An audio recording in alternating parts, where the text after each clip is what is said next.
Hello everyone and welcome to the Overwatch All-Stars Trials Season 2, currently week number 3.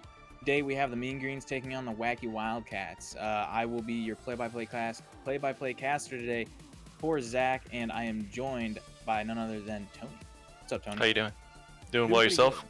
Yeah, I'm doing pretty good. I'm doing pretty good. Just got off of another cast for Brawl. I mean, it was a good match. It was fun to watch. Always have a good time watching these. Who'd you cast? I casted. Jeez, okay, nice one. Way to draw a blank. Right on the spot. I feel like it was the Brawl though, so regardless of who played, this is gonna be a very different flavor than that one. It's safe to say, right? Yeah. So for those who don't know, this is was it 3,200 to 3,999 bracket? Yeah. So generally, when you think about that bracket, I'd like to think that while the meta still is relevant, it's not going to be like the same execution plays that you would see in the Brawl. So it's going to be a lot different than that. Although I do expect the comps to be very similar, but who knows, right? Yeah. And I mean, you do kind of find that when you're spreading out through the whole, I think, Overwatch in its entirety. And even in like some tiers, like even in Masters, it feels like there's like sub tiers, especially when you get up higher. Like Masters, it's like 3,500 to like 3,800 is like a tier in and of itself. And then there's the other tier, 3,800 to 4K, and then it's like 4K to 4.2K, and then it's so weird. And then it's like there's like these all like subdivisions inside of these higher ranks, which I mean can make the difference here. And I mean, players, like you said, when you're not at like the top 1% of players, you can kind of differentiate yourself from the normal meta pick. Yeah, I find that mirrors itself in a lot of ways, even in the top 1%, because like if you play like in the Brawl, like even then, like sometimes you have those teams that don't follow the meta, like they have their certain comfort picks. Definitely the Doomfist Reaper meta still reigns supreme, but you do see some teams that are just really comfortable on Pharah, and they run Pharah as much as they can every single time they can.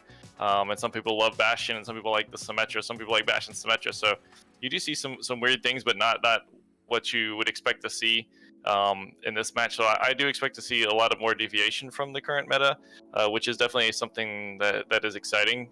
But especially on an Oasis, you do have those options, right? So Pharah is obviously the first thing that would come to mind for me.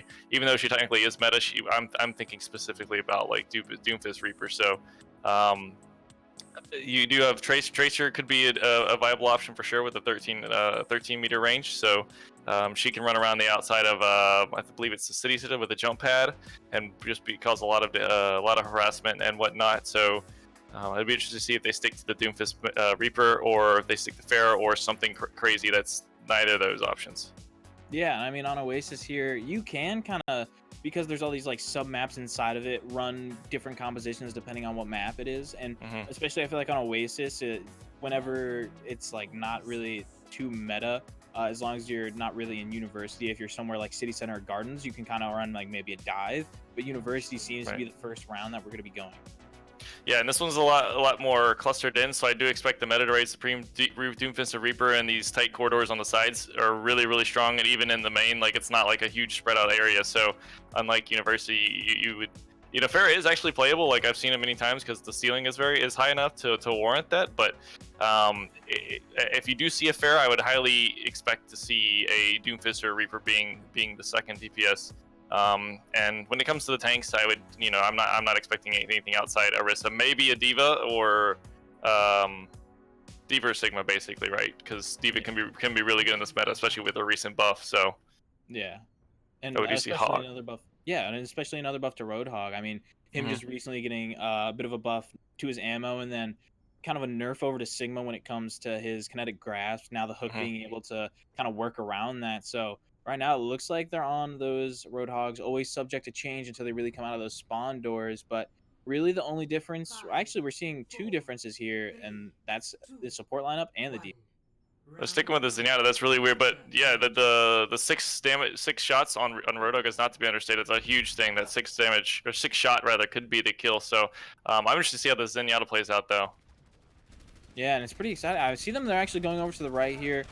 Just trying to take that inside control, get ourselves a little bit of that natural cover, because you don't have that Orisa shield forever. So if you're playing on point, you're probably a little bit more into the open. It can be dangerous. You can see they go for the pull to try to get them underneath the wall, splitting them in half, but a really good anti-nade. That's going to be able to pick up both tanks now and just slowly going to be able to cap this point off of those two. Yeah, red team's Wacky, right? Wacky team? Yeah. Alright, so Wacky did a really good job of spreading out and staying away from the Doomfist Reapers, and they did a great job of isolating the Orisa and Hog in order to get the anti. Once the anti landed, I knew it was already over. Yeah, and speaking of things being already over, getting hooked over to the side, Clapped grabbing Glaceon over there and just, you know, just drop it real quick and hurry up, run it back. Yeah, that's really awkward. Like, what would you be picking out there? So I was worried for the Wacky Roadhog, but he pulled it out.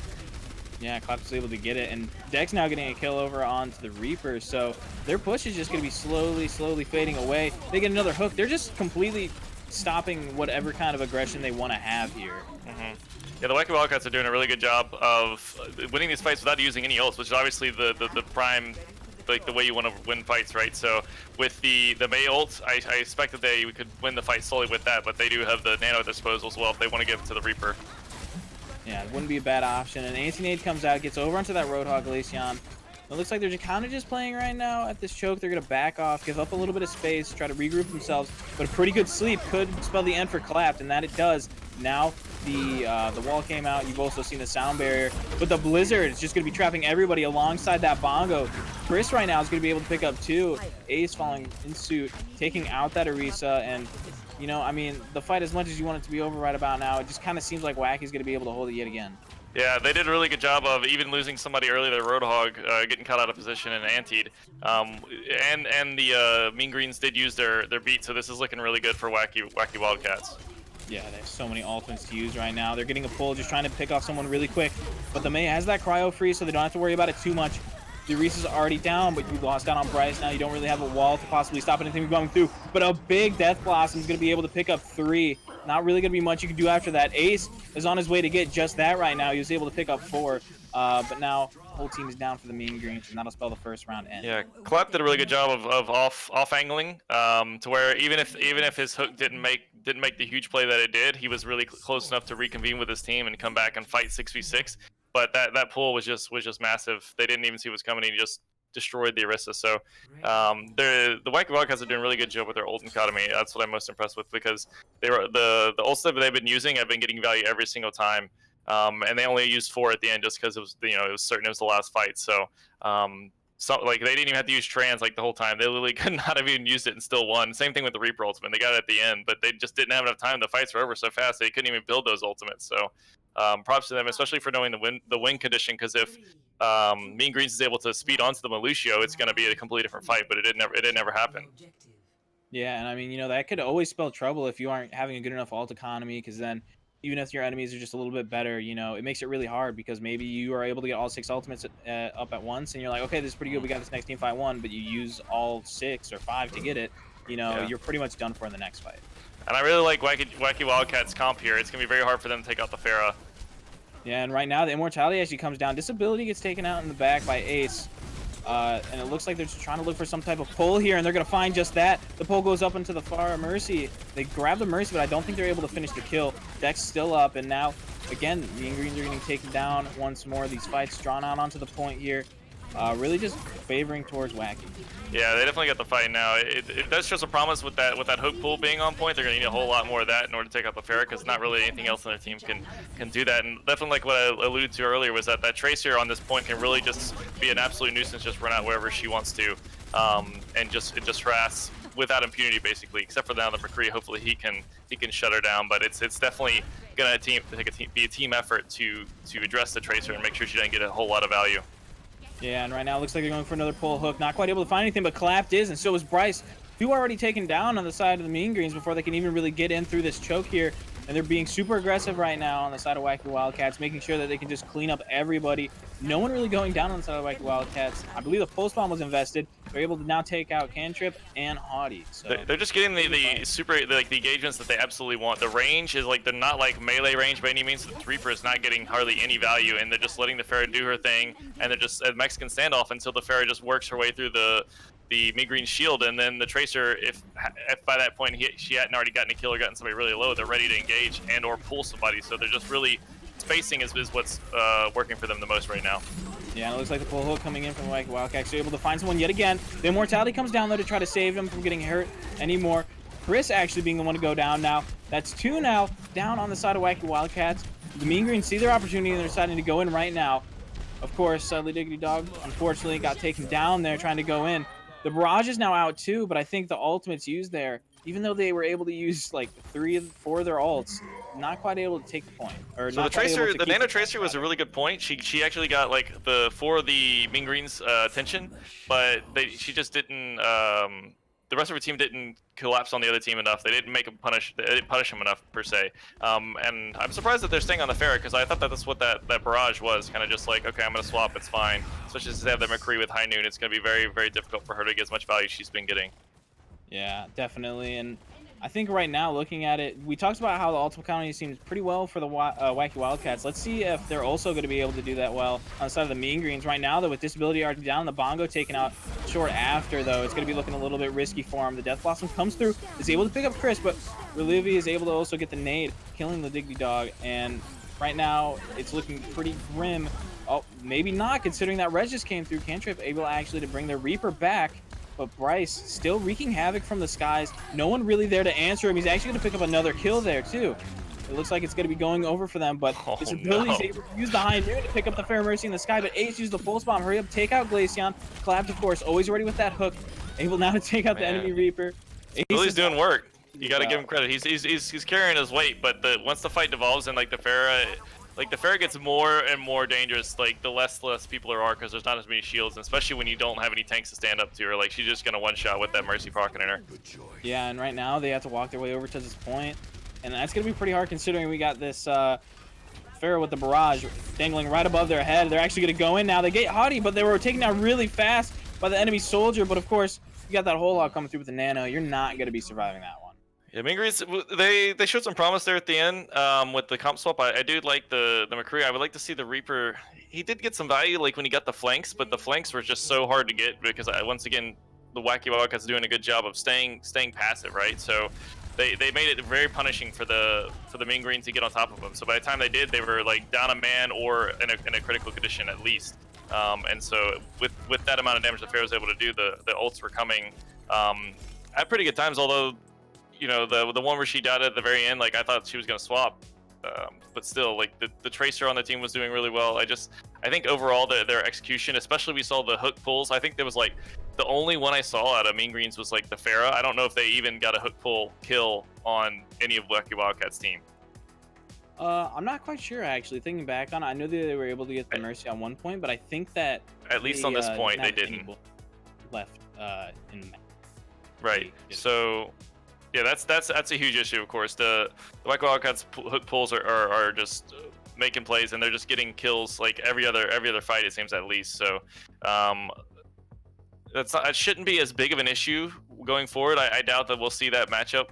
The tank line, you know, on Horizon Lunar Collie, that can be a mouthful sometimes, because you would think that might value the Sigma more, or even a Diva. I think is really good because she can go up and down, at least in defense in the first point, or offense when you try to take the high ground. But once again, with this skill range, I don't know if the potential of Diva to do that will be utilized as much. So we could see it. I just really fear for Mean Greens if that is the case. Yeah, and I mean, you know, I think that they might even try to pull something out that's a little bit, you know, maybe a blast of the past, where they maybe just use that Symmetra and just hurry up and go over onto that point as fast as they can, depending on maybe what they see, what Wacky Wildcats is running on the defense at the start. But I mean, yeah, that's a very, very strong strategy, especially if you're with Sigma. It's even better, right? Because you put the Sigma shield in front of it, and then you TP and you immediately put the Rissa shield down, and so you got like you know, you can obviously have the rest of the Sigma shield as well if you need it. So that's it was definitely something in the past, but I've seen a resurgence of it. I don't know how comfortable other teams are if they want to pull that out in a tournament. You know, generally speaking, you would only try to pull that if you feel like you need to pull some tricks. So if we do see a team do that, I would think it would be the Mean Greens that do that. But that's a very strong strategy. Once you get situated on that point with the Symmetra putting turrets up, it's very hard to dislodge. So very strong strategy if you can pull it off. yeah, and I mean, you know, it just gives so much value. I don't know if maybe the Wacky Wildcats might be expecting something like that. I imagine since these teams are both very similar in their SR ranges, hence why they're facing each other. Maybe they have that idea in the back of their minds, like, okay, well, they could do this. How are we going to want to stop it? So maybe one of the things they want to run to stop it, possibly like a Mei or something that has a high damage output that can maybe take out that turret or take out that teleporter. Another good one is is Ashe. So if they TP on and you have a Mercy Pocket in her and damage boost the Dynamite when they teleport in, that's another way to take care of it as well. And that way you can farm a Bob really quick, which of course can be your contest to do that. So Mei can be very good, especially when she gets her ult. But if they put the shields up, it can be tough because then you have to push into them. So if they pull it off, you would need to be preventative with Mei, right? So like if they put the shield up then or the teleporter, then you try to wall them off or something. So Mei can be a bit risky because you have to get so close until she gets the ult. Yeah, and especially if they do decide to do the Symmetra teleporter thing, they're probably going to be running like a bunker or something. So when you are going to be getting close, it's going to be really difficult to really get any value out of it because you have the Orisa that's probably going to be just using her Fortify, and then a Sigma's going to be close. So I mean, he'd probably be your best target considering that Mei is a soft counter towards him because she's able to freeze him through that kinetic grasp. But I mean, you still got to be really careful. But generally speaking, when you find a Sigma, you find a Orisa, which means it can be hard to freeze. So if the Sigma's in the right place, especially with the Bastion, like if you spend time freezing that Sigma, the Bastion's gonna be lighting you up. So I haven't even spoken about it yet. Obviously, the Bastion is a very strong point one defense here. So not surprised whatsoever to see it. And we do see the Mei, like you said, so good call there. Yeah, I mean, Bastion always feels like he's strong, you know? I mean, at certain points, as long as you play him right and you have a specific team comp that kind of mesh with him and give him that needed support and assistance, whether it may be through movement or maybe just extra damage, I think he's a really strong thing. Yeah, and the Reinhardt shield from Wacky or Mean Greens is just going to get obliterated. They won't have a shield whatsoever, basically. Yeah, and actually, sick boot for Cantrip. Yeah, he just decide, okay, I'm just gonna run up these stairs really quick and boop them down. So now let's gotta force them to move over back towards point. Well, they are doing a good job, I would say, of moving as a unit, which you definitely have to do with a Bastion comp. Yeah, definitely. And it's right now it's clear that they know how to take more defensive angles and fall back when they know the fight's lost. Yeah, it's always good to know when the fight's lost because then you can kind of get an edge for the next engagement, so that way you can disengage and have a little bit easier of a time. But right now going in super aggressive, Glaceon actually went for the pin. Ace able to pick them up, and now Disability.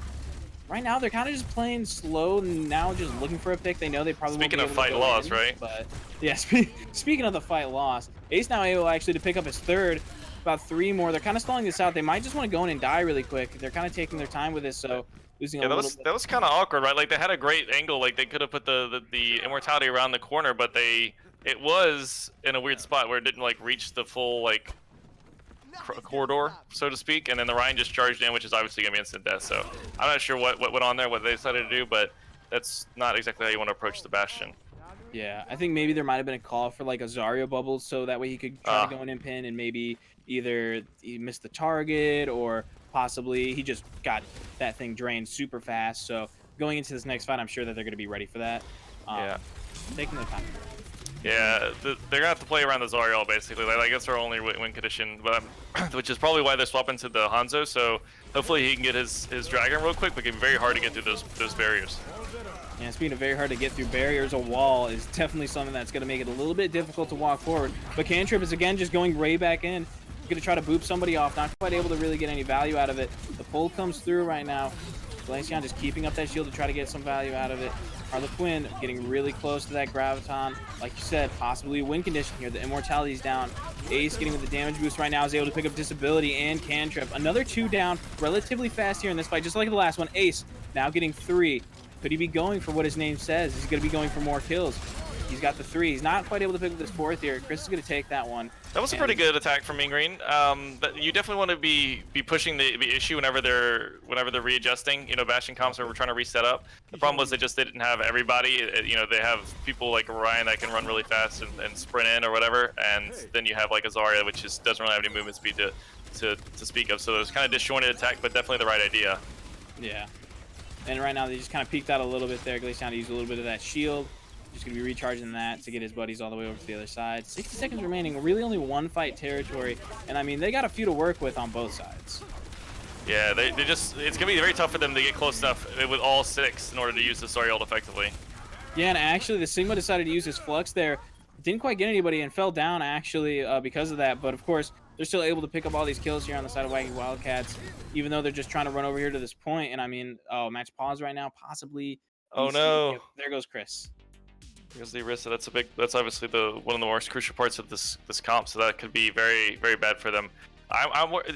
I'm concerned about the Hanzo from the Mean Green. He won't have like his ult by the time they get up there, you know, ready to take on this final fight.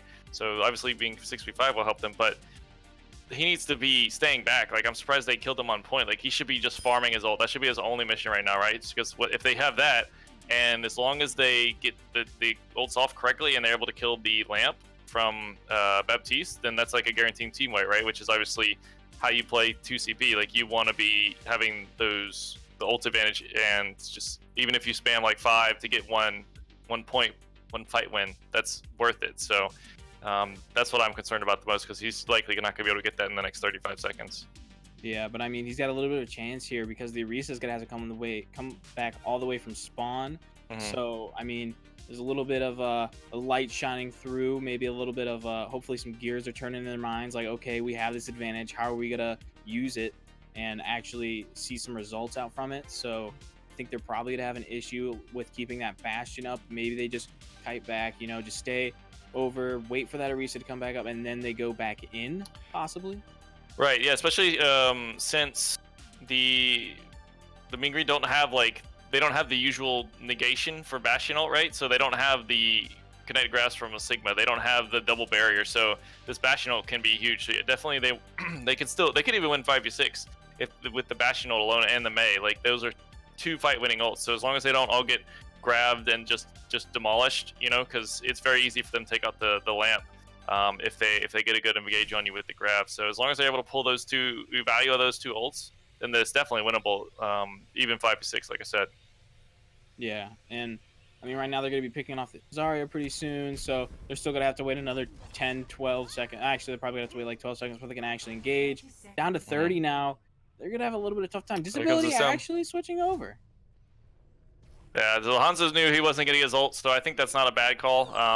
Regardless of whether you're Hanzo or Sim, if you get close enough, you're able to just destroy everybody. So definitely see some value in it, but it just depends on how they execute the teleporter and if it gets destroyed or if they get disjointed. Yeah, but I mean, right now they're looking for the angle to try to put the teleporter there. They're able to get it, but not before falling themselves. Disability now down. The grab going right there onto site. The shatter now coming through. The blizzard though is kind of keeping everybody back, making sure that no one can really go in there and get the kills that they use their ultimates on. Ace gets 2, Chris gets 2, and that's the round over. The Wacky Wildcats Mei, like, she put the perfect wall for the Mean Greens. It really helped them get on the point safely. But regardless, they did have good ults there, getting huge value out of the Bastion and the Mei ult, freezing a ton of people. And the Symmetra just got demolished immediately, which is obviously a good point, a good sign, because she can't put up her turrets or anything to make sure that anybody that comes in is just gonna, you know, think twice, just gonna get slowed and damaged. And just the fight was just really awkward. The Baptiste for Mean Green kind of stayed outside for some reason. He didn't go in, so he really lacked value. And then it's really hard to get value out of Baptiste if you aren't playing Bastion, right?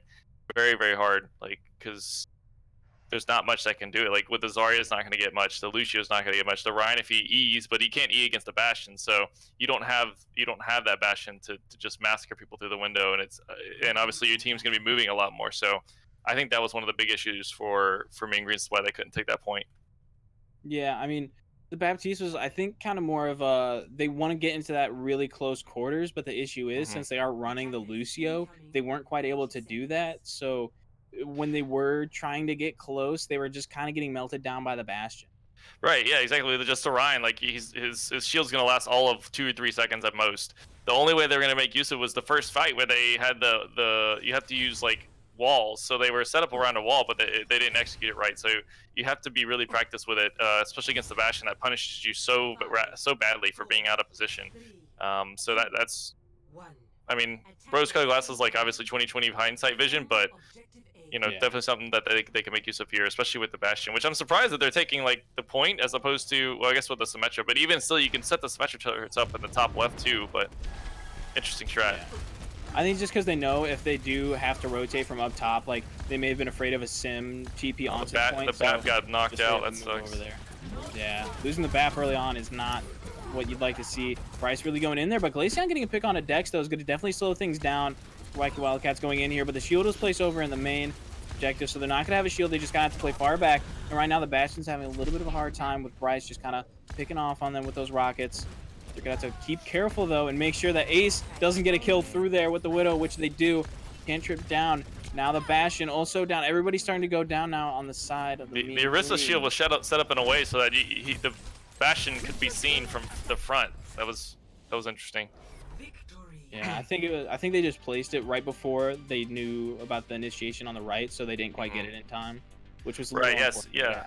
Yeah, he faced it towards the people to the right, and the Widow was just looking out from main and just getting free shots on whoever she wanted because the shield didn't do much for her. So against the Widow, it's definitely advisable to take a more aggressive position, like up at the top left, because then your Bastion is close enough to where he can pressure her out. So if the Widow peeks to try to take shots, like you can make her, go behind the wall again, and then they have to either decide, are we gonna like stick with the Widow, or are we gonna pull a healer back to take care of her, or is she gonna have to go for the med kits, which take time. So the fact that they pulled back would, I think, pretty much conceded the point at that, once they had Wacky Wildcats had that Widow. Yeah, I mean, a lot of options, but which one is the right one? It really isn't going to be clear until you make a decision and then see the outcome. So it always can get really hard.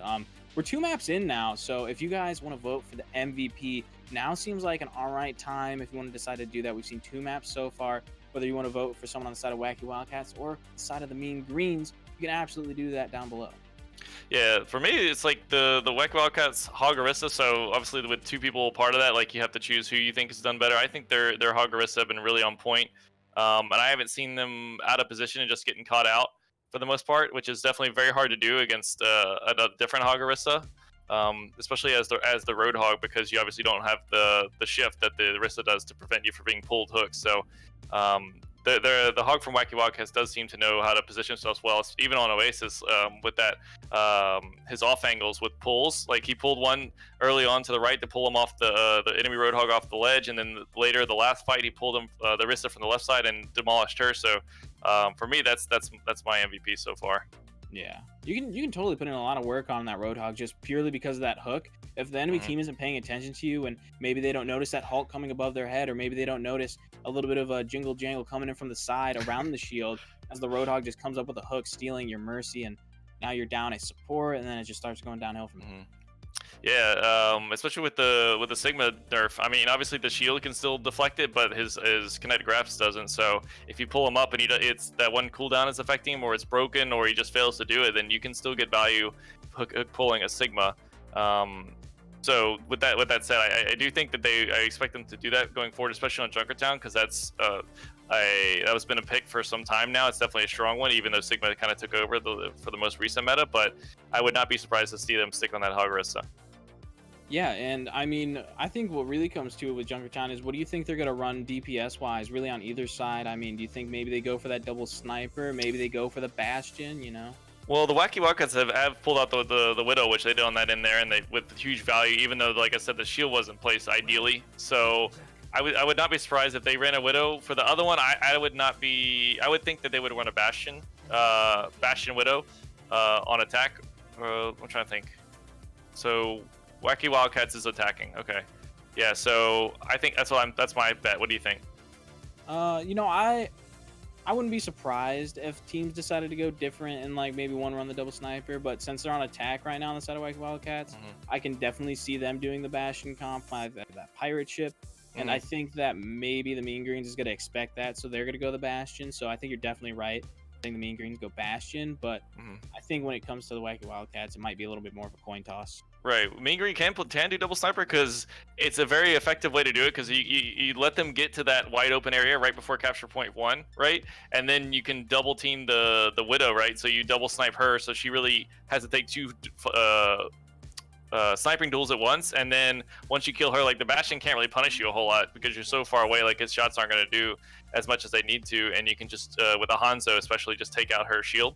But I see that they're going Doomfist Hanzo. So the Hanzo, I'm not surprised with the Doomfist is more of a surprise to me. So if they set up like on this bridge that they're at, maybe, or jump down on them, so they just need to be really coordinated with where they engage, I guess, to make sure that the Doomfist comes in with a huge E uppercut. Yeah, and I think that Doomfist is definitely gonna have to play careful relatively the whole time until Look they at where he get is. around Look at this Glaceon. corner. Okay, okay. Okay, if I you got can make my this eyes work, on it would him. be huge. Yeah, he's gotta be careful of Ace. If he spots him out, he's probably gonna get shot in the head. But he's going in on Ace He's got him. He's actually got Ace. Bryce is down and Cantrip is down. But Ace, Cantrip and Bryce have both been rezzed right now. So fight's still pretty even looking. They're gonna decide to back up a little bit on the side of Wacky Wildcats. Wacky Wildcats Widows, or sorry, their Pharah is gonna be a huge problem. Yeah, there's really not too much to deal with that. Maybe you want to go for a pull rock with a Sigma Orisa and then try to follow that up maybe with something else. But the barrage getting there super fast. Bryce taking down Disability before going in with that barrage. Able to get down to Vaporeon. Goes down himself later afterwards. It's a hard ult to live after. And right now the Coalescence actually coming through too after that hook came out. So they're just trying all they can to stop this from going through. But the great sleep on a Glaceon is going to enable Ace to get an easy headshot there. You know, laying down. Good night, sweet prince. There he goes, right to the noggin. Yeah, that looked very promising for Mean Green, but unfortunately, yeah, like you said, the nice sleep came in and just the Pharah is just doing so much for them right now. That ult that she had was like sub 1 minute from the start of the game, so she's just every other shot at least is a direct. It seemed like she is just farming ults faster than I've ever seen. Putting through a lot of damage and actually able to get another kill. That's gonna use up the res actually from Vaporeon early on there. So for this next fight, depending on how fast it comes in, you know, they may not have it up. Yeah, echoes of Oasis here with Disability going back in McCree, which I'm definitely on board with. I think the Hanzo was not going to do it, unfortunately. So a little bit of a counter comp, which is unfortunate, but I think they can make a strong stand here.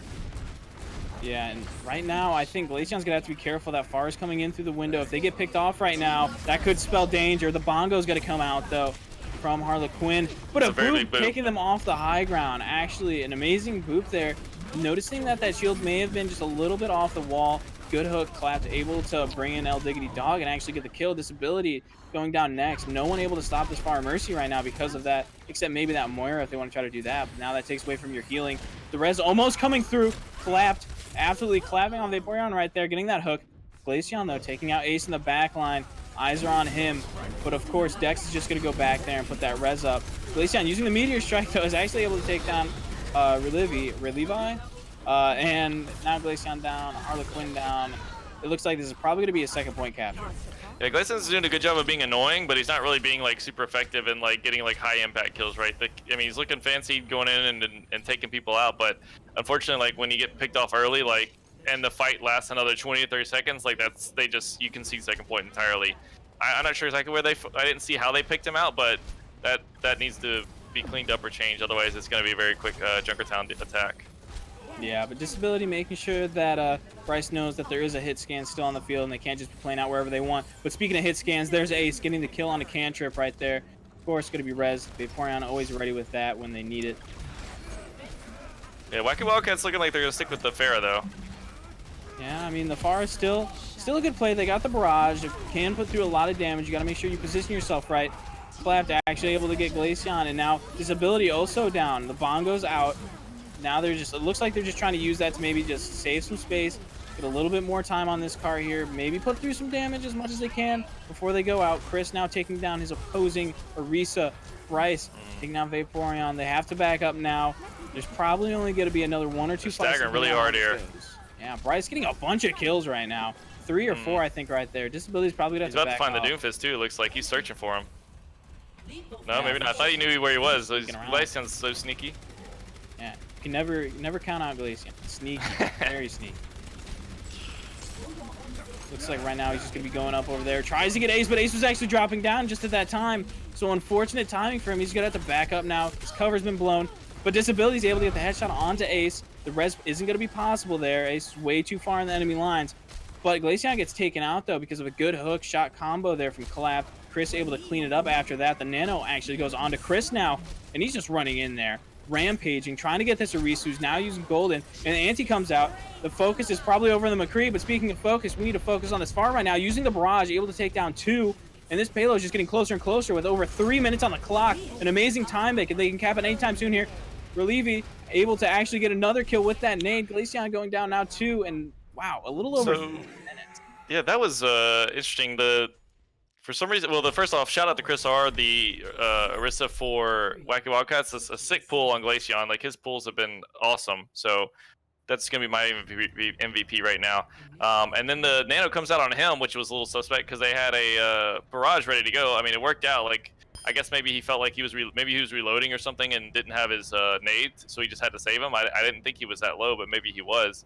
And I think that this ability was hitting some good shots because he has to shoot like up on the Widow with a good and like to where he was. Like Wacky Wildcats are doing a much better job of taking advantage of the high ground. So I don't think I ever saw any, except for Glaceon, any of Mean Green's team up on the cog. So if you have that McCree up on the cog wheel, it's gonna be so much harder for the Pharah to make space and be effective, especially if the McCree has a pocket.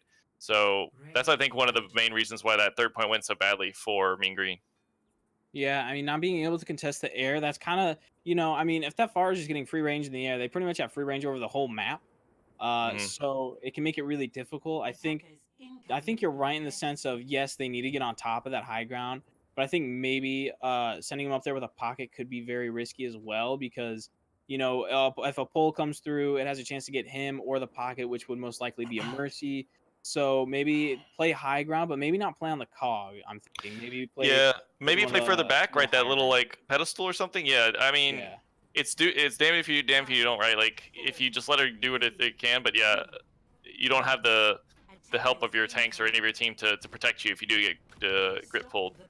Yeah, and right now it looks like they're going to do the bash around outside the spawn doors and try to shave as much time off their clock as possible because they know even if they cap it all the way to third, chances of them actually getting a time bank close or even similar to theirs is very low.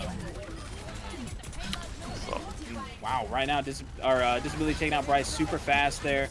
But of course, they're just getting back, making sure that Ace is able to try to put in as much damage, take down the shields really quick. Levy able to take down the Orisa Harlequin, but of course, rezzed by Vaporeon. Bash is going to have to hurry up and back up. They have to be careful now that Ash is able to put through that damage, just shoot it over a shield, and you can get stuff done. Chris now taking out Glaceon and Clap, taking out El Diggity Dog. They're going to have to start backing up a little bit here. They've lost two of their biggest damage points. yeah, Ace just hadn't had to move for the past 20-30 seconds. Like once he's getting set up, like they're doing a really good job of keeping him up, which obviously that just indicates how well the battle's going and as well as Bastion can stay in Sentry form, or turret form rather. Yeah, the pull comes through, and El Diggity Dog actually gets taken down, but of course he's got that take a breather to keep him up a little bit longer while he walks away. Good pull coming through, but nothing to answer with it. They're going to decide to back up actually and probably play more towards this bridge. It's a little bit safer. You're not super close to that wall, so you can't just immediately get jumped on. The pull comes through. It doesn't look like it's able to get anybody. The Coalescence, though, of course, is coming in from Cantrip, doing a lot of damage, but that Immortality comes out to keep those players up and not have to worry too much about that. And actually able to pick up Disability and Cantrip now. Ace using his ultimate. Bryce, though, the one with the more powerful explosives, it seems. He's picked two, and now Ace, it says, okay, well, I'll show you how powerful mine are. Picks up two, and Dex actually deciding to 1v1 the enemy Mercy. And I'm surprised. I think Mean Green had the right idea. Like the Wacky Wildcats lamp was like right in the open where the Moira was calling it. If she had any more assistance than that, I think she would have really the Mean Green would have been able to take that fight. So I think that was a good area for them to engage on, especially since they were like had that corner right in front of the Bastion. They could have peeked around real quick and taken him out. Yeah, and right now the tire's coming out. It got a little bit stuck there, so he's not going to be able to do anything, and he's pretty far up. So right now he's got to have to be super careful. No one able actually to stop him. Actually, as soon as I say that, Disability is actually able to get that headshot there. The Bob's being thrown in, but the Amplification Matrix also comes through so that Bob can get taken down super quickly. And speaking of getting taken down super quickly, there goes Harlequin. There goes the Bob. There goes Disability himself. Of course, the res came through, though. They have that Orisa back, and actually a pretty good pull that could have done a lot of damage, but thankfully that Immortality was up. But of course, the hook's just going to come through. It doesn't care about the Immortality. It'll just get you out of it. It's going to take down Ace. And now the fight just continues on. And the Flux actually able to pick up three, possibly? No, just two. Both the tanks, so it's going to be hard to get up kills after that. Clap, though, good accretion. Getting that Moira off. That was off on her own on the right. Pretty good eye to see something like that going through there. And just making sure that they can get aggressive, take the space back that they once lost. Bryce actually taking out Disability, not taking out Glaceon. You got to be really careful right now because Ace is back, and he's come with a vengeance, just absolutely mowing down the enemy team right now, putting through a lot of damage. That shield is gone, the Hulk goes through, but there's not much you can do when you have everyone shooting directly at your face. Yeah, the Mean Green had a great attack. It looked like they were going to take first point, but they split up, and like you said, the Moira got off to the right and got picked off. And I believe they had one other teammate go to the left side, so not sure what that's all about, because their power comes from just being a death ball. That's why Mora is so strong, right? So you need to be able to just power through with the orbs, and especially when we want to get on top of that Bastion. Yeah, and it seems they've chosen to actually go to the Ryan Zarya, but right now with 2 already down, the res comes through. It's back to 2 down, losing that Ryan, your main tank. The Immortality's down, but the picks are kind of going back and forth right now. Not really looking like it's 2 on either side, but the Bongo coming through, though, is going to make that a change. Picking up 2, getting the res through, and now another one gone with 13 seconds left. They're going to have to hurry up and run over to that point to even have hopes of continuing on this map. Yeah, I'm surprised to see that they go to Zarya, because you need to build up the grab, but not like it's going to be a whole lot of difference because it's just such a short amount of time. Yeah, now with the 2 taking down Disability and El Diggity Dog, Zarya taken out now too. Everyone's just falling on the side of the mean green, and I mean, there's not much you could do at that point. The pirate ship, or I guess the stagnant pirate ship. Let's just say it. Yeah, It's they had some good attacks where they got where they wanted, but then it crumbled at the last second. Even after they got some kills, like the respawns came in, like that's how long the fights were lasting. I'm surprised they didn't go more with the D.Va. I think the D.Va would have been really strong for them, not only for the Bastion, but also for the Mora, because it eats the Mora orbs, and Bap heals as well. So it's hard. It's definitely easier said than done, because Bastion will obviously penalize you really difficult, or really heavily, for anything you mess up with. But like the timing of the lamps for Wacky Wildcats were impeccable, but they were never placed around a corner. Like they never abused corners to where you couldn't like more cold them, or if you got somebody in melee range, take them out really quickly, right? So that's why I'm surprised to not see them be able to take that first point. Yeah, and I mean, now it's 3-0. We got one more map to go. Wacky Wildcats currently have all 3 of the maps we've played so far. But for the last one, we're going to be going into Numbani. And I mean, you know, this is a map where maybe you want to run that dive, but I think I see a lot more people decide to do the Orisa, Roadhog, or Sigma comps like that, and kind of go underneath and straight onto point to try to make them move. So if they run the Bastion on the defense, though, that could make that a bit more difficult, but we'll see. They decide. Yeah, I'd like Mean Greens to take a page out of Wacky Wildcats book for this one, and then run the Junkrat. If Wacky Wildcats runs the Bastion, because if they set up in the top right, you can literally just lob nades from out of line of sight into them and just down that corridor, which will just massacre any healer that decides to take refuge back there. So it's a strategy that I haven't been able to see much, but I think it could definitely punish that type of activity. Because right now the Bastion from Wacky Wildcats is just getting too much value. His ace, literally, he hasn't had to use WASD for like maybe a quarter of these games. He's just using his right hand basically to kill. Yeah, I mean, you know, when you're that strong, why not? You know, I mean, who needs to move around is so overrated, you know? Like who needs to walk around? Well, he didn't, yeah, and he's not even like repairing hardly ever. Like he's literally just holding mouse one like the majority of the time, and that's when you're able to do that as a Bastion, like the strategy you guys are implementing is working well. Your team is doing a good job, or you know, a combination of that, and maybe the other team is not taking advantage of your positioning, or you know, executing what they need to, or having the right comp, or any combination of those. So props to Wacky Wildcats for that. Yeah, and I mean, I think when we go on Umbani here, I'm a little bit worried about maybe seeing a repeat of what happened on Horizon Lunar Colony, where maybe there's a little bit of a full hold possibly, but with Wacky Wildcats being on the offense, they don't have the chance to do the full hold right now. It's going to be up to the Mean Greens to try to stop them from really coming in there and doing too much damage. I think they're going to have to be a little bit cautious about that. But I think that they're definitely going to be able to have the chance to pull it off here if they run that Bastion composition right and know who to send a point if you really need to. Yeah, so I think this ability's been doing well in McCree, so if you do see the defensive Pharaoh, which can happen, it's pretty rare, but if it does happen, I think I like to see him do that.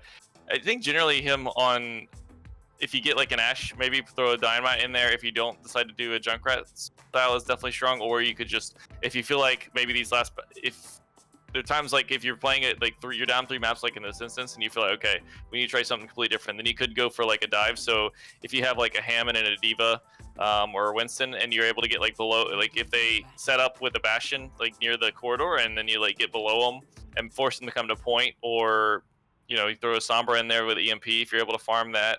So that's what I'd like to see them try. Well, I'm gonna try to see what we got here so that they can make that decision. Yeah, right now they're starting off on a little bit different of a composition here. It looks like they're running the Rhine D.Va. into Mm. this. I'm not sure. I think the Divas probably the answer to that Farah, and the Ryan maybe they want to make it a little bit more of a close quarters fight when it comes to this Orisa Hog, which So, could work in a sense. so if Wacky Wildcats go upper or lower, then Mean Green's gonna have a really good time. If they try to take the space like what they do with the Farah McCree here, then they're gonna have a much better chance because the Doomfist is just gonna dominate you otherwise. Yeah, and it looks Especially like when you this run is right gonna into the be Ryan swinging. So yeah, you gotta be careful. That big hammer ain't made of rubber, you know. It ain't an inflatable, you know. This thing is hard steel. and it's huge. You It'll don't hit wanna catch everybody, it to the right? face. Yeah, and I mean the swing range, you know, you can hit multiple people with it. It's pretty scary. The nade comes through, not quite able to pick anybody up though. The engage is so far pretty slow. They're just kind of, you know, feeling it out, trying to get a quick pick, and then they're gonna try to engage there. But it looks like the only pick going through right now is Bryce, and something tells me Dex is gonna be close to follow suit here. But actually, El Diggy Dog goes down. Dex does eventually fall, but losing that main tank could be pretty big. Looks like it's still going to be doing a little bit of damage here. Staying on the high ground, really sending the Hog only to the point. Meanwhile, they play up there with the shield. Pretty good. The Diva goes up, actually gets flashbang, and the nade comes out. Clapped able to pick up 2 there.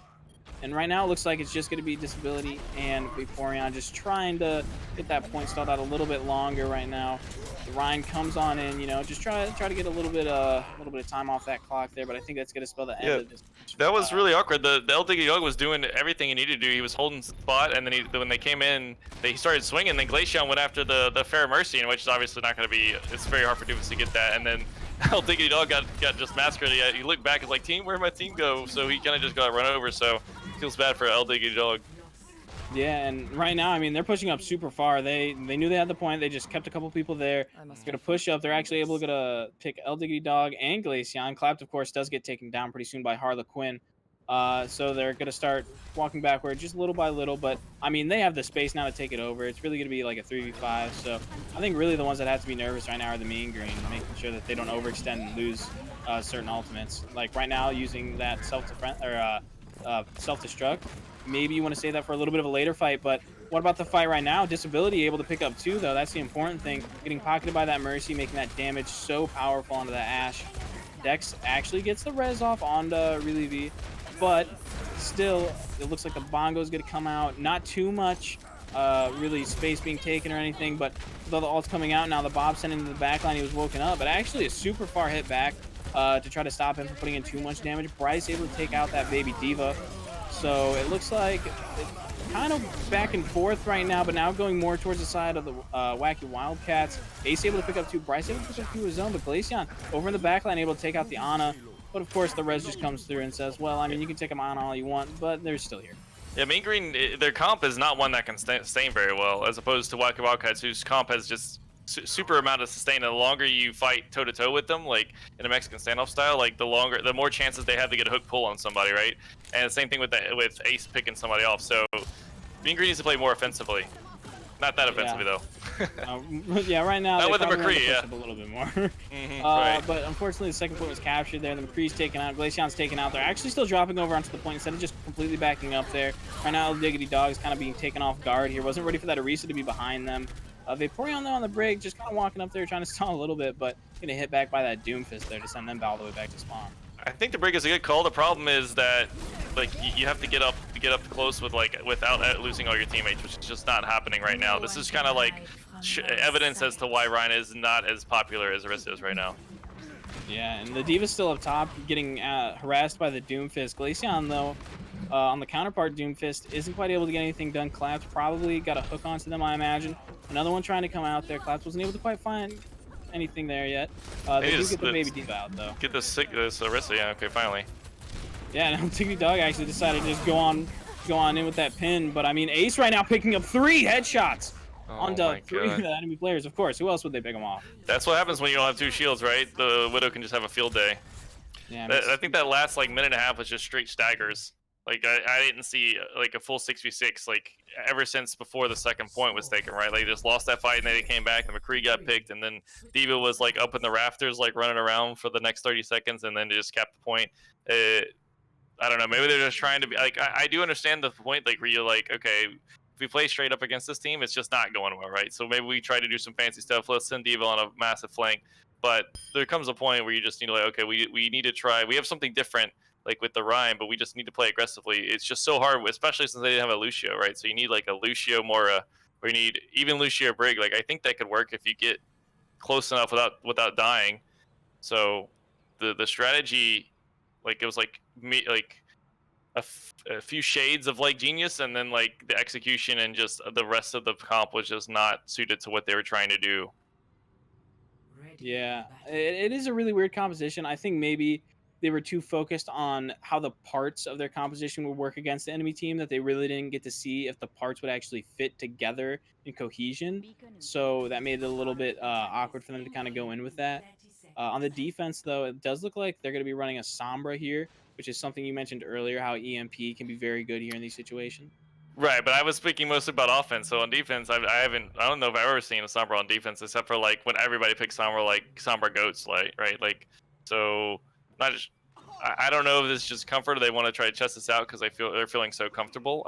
So that's the only things I can think about. I don't know of any strategy where anybody would usually play this. Looks like they're just going up to spawn right now and calling out what they have. So they know now that a dive is going to be going through. They're getting set up, ready for the dive. They don't really have to worry too much about this. They have a pretty good composition to deal with the dive. And Price actually able to take out Glaceon there early in the fight. Using that res early on, that's pretty good because going into this first engagement, they're probably not going to have it depending on how fast people get taken out.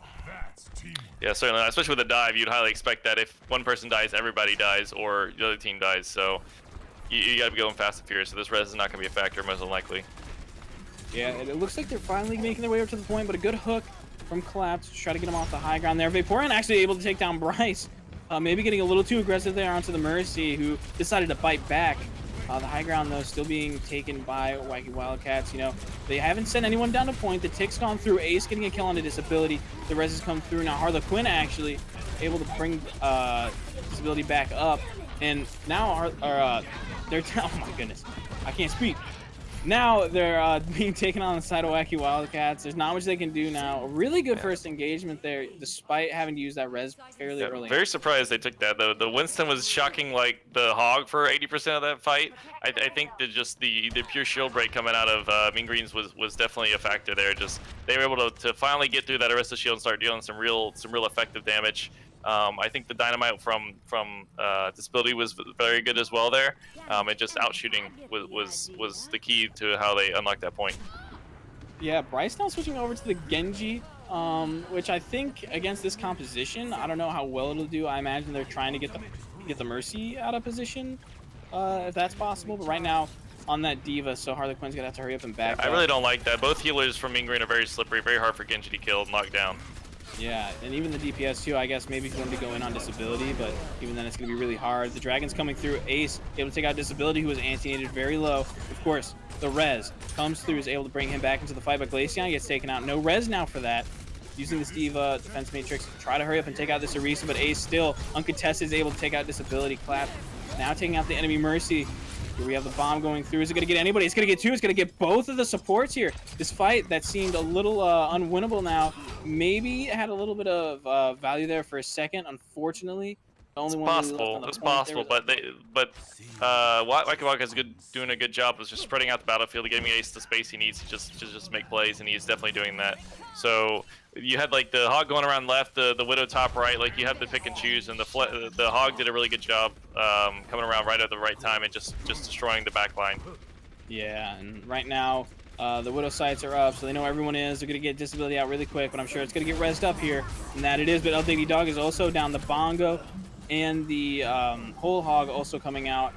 So it looks like this fight's going to be over before it really even got to begin here. Clap just going in, putting in more damage. And, you know, I mean, going into this next engagement, what do you think that they're going to have to do on the side of the Mean Green to really make it? Weather the storm? Like, you have a Nano Blade, and then you have Beat from Wacky Wildcat. So there's no way you're going to be able to just run in there and take them out unless they really mess up. So you're just going to need to try and get a big pick. That's the only way you can do it. But that's the problem, right? Because you can't take out the Widow with your Ashe, because one, her range isn't as good, and she does it one shot, and two, well, now she has a shield, so at least there's that. So yeah, little bit of happiness going through, and I think now the D.Va Orisa combo together may be a little bit better than the Winston, because, I mean, going against this team was very divey, but the Nano Blade coming through is able to get cantrip before they can go away and trip out of his ways, able to get disability, and now getting all the way over to the Orisa. Bryce now actually able to get a 4K right now. Vaporeon also taken down. So right now the only people left are the ones in the back line. This Hanzo, who's able to actually get Ace out. And Bryce, now with the 5K, the D.Va's all the way in the back. And I think Clap knows this. He sees the D.Va, and he's actually able to get them out of mech. They're just going to leave them as a mini D.Va. Because, you know, what's a mini D.Va going to do? Yeah. I mean, there's always, it seems like after every fight, there's at least 100 people from Mean Green that are just hanging out in the back for the next 20 seconds till the fight starts. Like whether they eventually die or they just hang out and then come back into the fight. It's just really weird. Yeah, the Bob actually coming in, but going to be answered with the sound barrier. Of course, the sleep goes through, so maybe you could have saved that sound barrier a little bit. But right about now, the pull comes through, actually able to pick up Dex, and now Bob up actually picks up Ace. Everybody now dying on the side of Wacky Wildcats there. The Bob was able to secure a kill, and so was the Dragon.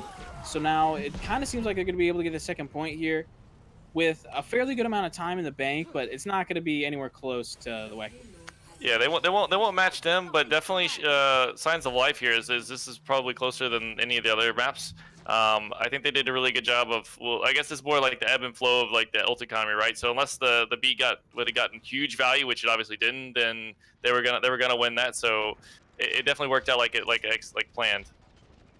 Yeah, and pull comes through, and it's actually going to be able to get a hook in through disability here, and they're going to push up because they know that they always like going for the res right after a kill goes through. So you're going to make sure that they take that space, take that ground, and well, that's just going to spell another fight win for it's like they aren't on the same page when it comes to shielding. Like I don't know what the Orisa from Mean Green's calling out, but like if your shield gets destroyed, then your Ash peaks. Like that's just asking for death, especially against a Orisa Hog. Like you're gonna die every single time, pretty much, right? You expect to die. And right now, it looks like the team's a little bit split up itself, with about 4 on the bottom, 2 on the top. They're gonna send in that bomb. It looks like it could pick up a kill or two. Not quite able to pick up anybody, but Ace does pick up disability there. So they're gonna be sending their way back over to spawn. The Mercy not really in a position to do anything about that.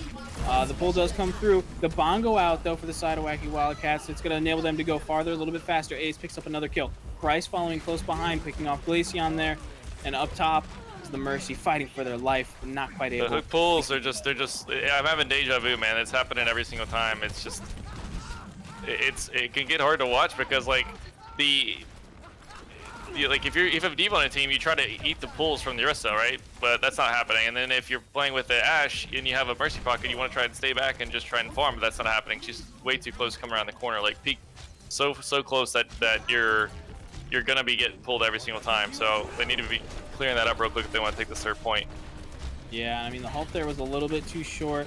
The Dragon came through, hopefully trying to get something done there. It looks like the Harlequin is back over on the top, but they're antied right now. It doesn't look like they have their boosters to get out quite yet.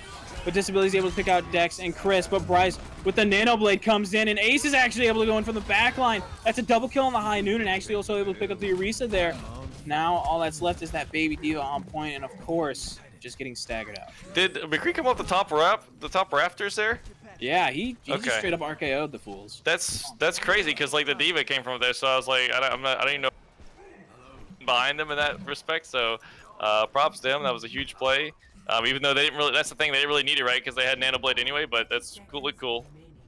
Yeah, but a quick pick over onto one of the supports now makes it a little more doable. But Clapped, of course, using that whole hog, getting a lot of value out of it, taking down the Orisa. So now they're not going to have any shielding for this fight. With 18 seconds left and no shield, you're still going to have to push up. But against this Orisa hog, it's going to make it pretty difficult. Yeah, without the Orisa, you're in big trouble. Just get the hog hooks. Yeah, and then the bomb just went through, not quite able to pick up anybody. The Halt comes through. Doesn't look like anybody's going to be getting hooked. They're a little bit spread out right now on Wacky Wildcats, so maybe if they find someone in particular and go in on them, they're going to be able to do that, and that they do. They get collapsed over on the side and are actually going to be able to res Glaceon because of that.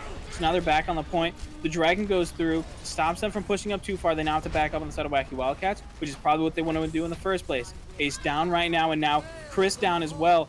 Just both of the supports and the Genji right now, not much they can do unless the Nano comes out. Trying to keep it on the point. He gets the blade. He's looking around for a target. He gets disability. He goes in the back line, gets Glaceon. He's over on the point. Dex is taken down right now. Not quite able to find any more kills with that Nano Blade. Just keeping up as long as possible. Claps is back. Everybody now making their way back on the side of the Wacky Wildcats. Taking everybody down right now. It doesn't matter if you're rezzed or not. You're just going back in the ground. The High Noon coming through, getting a reset, and that's going to spell the end of the map. Not quite able to make it all the way. That's GG's 4-0 for Wacky Wildcats. Yeah, at the end of the Nano Blade, dash, slice, dead, dash, slice, dead, dash, slice. I think three times, and then he got on the fourth one, didn't quite kill him before it ended. So that your push is gonna stall there. So every single time. So definitely props to Wacky Wildcats for working the hook pulls, and their comp in general was just they knew their win conditions, it seemed like, very well. And the staggers on the opposite side were too punishing. They did some fancy things with it, but in the end, it's just like you need that. This meta really punishes you from the point that if you don't do this death ball style, it's such a strong way to play. So if you don't play against it, you're gonna have to do something special in order to overcome that. So that was my biggest nitpick, I guess, outside the staggers. All right, yeah, and I mean, now that we get to look back on it, match is over, but you can still vote for the MVP really quick. Hurry up, go down there, make your vote. While we're waiting here, we're going to be able to actually interview one of the players in a second here once we're able to get them to join the Discord. Not sure who it's going to be yet. I think it's going to be Bryce. It's either Bryce or Relievy. I'm not quite sure yet. They both said that they will. So could be either, could be or, but it looks like it's Relievy. Relievy. Yep. What's up? Right. What's up? Relievy? How's it going? Yeah. Going good. Right. Going good. It was a fun game. Congrats, man. There. Thank you. Good. That was a very convincing one too, especially once we really got past that first map where it was like Oasis, like, okay, yeah, the teams are kind of getting a feel for each other. And then it was like Horizon New Colony. You guys just kind of went for it and really dominated on that, not even letting them get any percentage. And I mean, going forward, it just kind of felt like that for the rest of the match. So what do you think really set you guys apart to give you guys such a dominant victory today? You know, honestly, I don't feel like we had a dominant victory. Like, we definitely had problems. Like, they were a great team, honestly. I thought it was pretty evenly matched. You know, we won everything. We didn't, give up too many points, but I thought it was still pretty evenly matched. They didn't really know how to deal with our pharmacy. Their hit scan was a little bit lacking, but other than that, I thought they were a great team. Yeah, no discredit to them, of course, whatsoever. I mean, yeah, of course. You guys still had a really good win today, and I mean, you playing on that support role, whether you may be playing Ana or someone else, you were hitting like really good nades very consistently. I felt like every time you kind of threw a nade, it was either getting one or more people.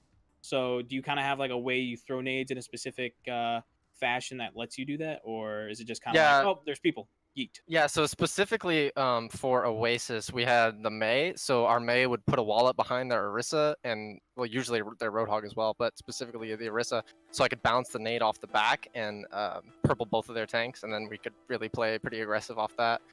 Other than that, I would just try to throw them against walls and like around corners, nothing like specific.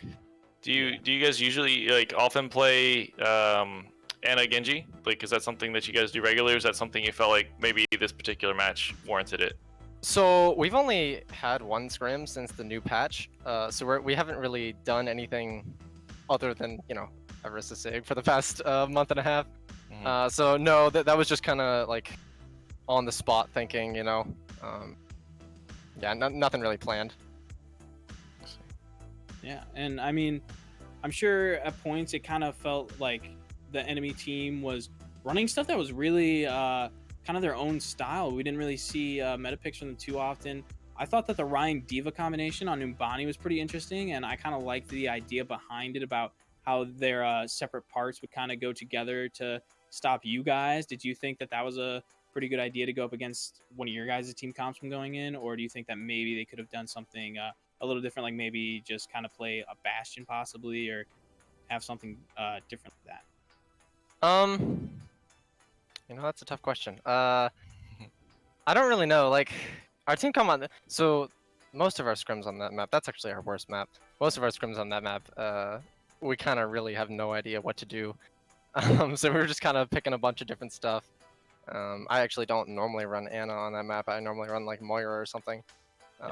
but after this new patch, I started to play some Ana more. So I don't really have anything specifically for that. So yeah. I have one more question for you. So specifically about Numbani, what was it like, and again, how do you deal with it? What was the communication like when it came to like? I saw the enemy diva Harley Quinn was just flanking all the time. How did you guys approach that? I would actually try to go with our McCree and try to either like sleep her or, stun her, and then we would get her out of mech. And a lot of the times our plan was to let her get back in mech, and then a Roadhog would hook her back into the team, and we get a bunch of ult charge off that. But yeah, the diva flank, that was kind of like, I don't really know what to say about that. Did you find it like it was like, oh my god, this is like hard for me, I'm getting pulled many different ways? You're like, what is she doing most of the time? Did you have trouble like? It was definitely a problem for me, but it was a manageable problem. Okay. Like so the first few times she did it, obviously I was really caught off guard, but after I learned when she would use her matrix, I could pretty easily get a sleep off. But yeah, so we eventually managed to plan around it. All right, excellent. Yeah, and I mean, we talked about earlier how you were like, it's a fairly even team, and you guys made mistakes. What is one mistake from this match that you thought was pretty big? Now that you're going to be able to look back on it, possibly in a VOD or something like that, that you're going to try to change up in your later matches. Let's see. Anna Genji, like, is that something? I'm not too sure. Normally, I kind of just think about like the game, like in the now. Trying to focus on what next. I don't really focus on what happened until. Let's think it for afterward. VOD review, right? Yeah. Save it for VOD review because I don't want to, clog the comms by talking about what could have happened. So you're a positive guy, is what you're saying.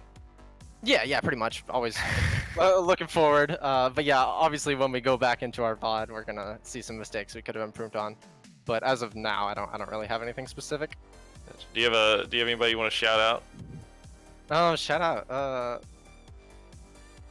Well, my entire organization is watching, so shout out to them, Wacky Wildcats. Thank you guys for coming. But yeah, thank you guys for having me. Yeah, no, thanks for coming, man. We really appreciate it. Hope you have a good congrats night. again. Thank you. All right, see you guys later. Later. See ya.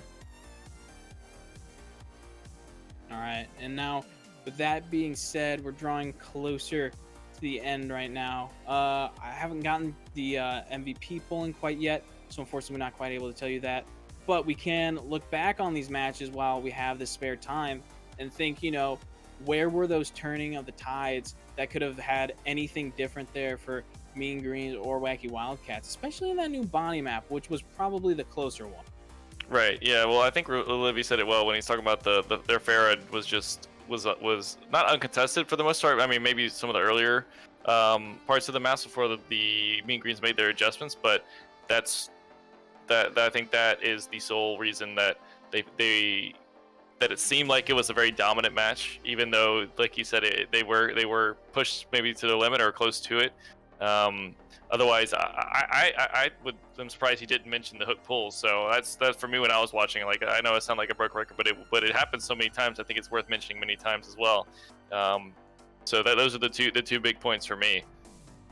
Yeah, I mean, those are definitely things to mention in this. But one thing I would like to mention is now that we have our MVP poll in, I can tell you guys that tonight's MVP of the match. Well, I guess that kind of is too saying like that, but it's Ace. He was playing that DPS role, and on Numbani, him running that Widowmaker was actually a lot of fun to watch. At one point, he got a crazy 3K headshot, and I mean, those are just plays you'll love to see. Which, ever since they added 222, makes that ability for the DPS to shine more and even play DPS in general. Mr. Mouse One bashing himself. Kind of go in, yeah, dude. I mean, Mouse One on bashing. We talked about it before. Who really needs WASD? WASD is so suggestive. All I need is that Mouse One, Mouse Two. Barely even the mouse 2. Just give me the mouse 1. Yeah, I was watching. He was holding mouse 1 for at least 90% when it comes to right mouse. Like, he was hardly even doing it. So that's props to his team. Yeah, and support. That being said, I think that's gonna call it for us. Don't forget to follow and subscribe to Star Esports. We also have YouTube. Follow us on Twitter, stuff like that. I've been your play-by-play caster for tonight. Or Zach. You can catch me on Twitch, YouTube, Twitter, Instagram, all at Poor Zach. You know, go ahead, stop by sometime, and then I'm sure you can find my co-caster in some other places as well. Twitch.tv/TonyStyle, and that's all I got. I don't have anything else, so that works, man. Whatever you got. All right, thank you guys, everybody, for coming out tonight. We had a pretty good match, and we hope to see you guys next time.